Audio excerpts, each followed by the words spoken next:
আইরিশদের বিপক্ষে ৩৬৭ রানের লিড নিয়ে চতুর্থ দিনের খেলা শুরু করে টাইগাররা। আগের দিনের অপরাজিত দুই ব্যাটার মমিনুল হক এবং সাদমান ইসলাম দ্রুত রান তুলতে থাকেন। বাঁহাতি এই দুই ব্যাটারের জুটি ৫০ পেরোয় মাত্র ৪৯ বলেই।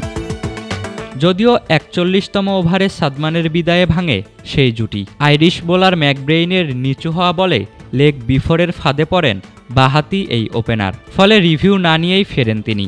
আউট হয়েছেন ৭৮ রান করে। আর এই ইনিংস খেলতে সাদমান হাঁকিয়েছেন ৭টি ৪-এর মার। এরপর ক্রিজে আসেন টাইগার অধিনায়ক নাজমুল শান্ত। যদিও দ্রুতই ফেরেন তিনি। জর্দান নেইলের বাড়তি বাউন্সে চমকে গিয়ে গালিতে বালবেইনির হাতে ক্যাচ দিয়ে ফেরেন বাঁহাতি এই ব্যাটার।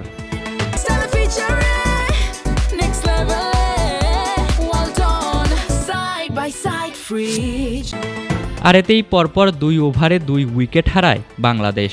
৫ বলে ১ রান করে ফেরেন শান্ত। আর বাংলাদেশ হারায় তৃতীয় উইকেট। এরপর উইকেটে আসেন শততম টেস্ট খেলতে নামা ও আগের ইনিংসের সেঞ্চুরিয়ান মুশফিকুর রহিম। যদিও ম্যাকব্রেইনের বলে একটি সুযোগ দিয়েছিলেন তিনি, যদিও সেটি কাজে লাগাতে পারেননি কারমাইকেল।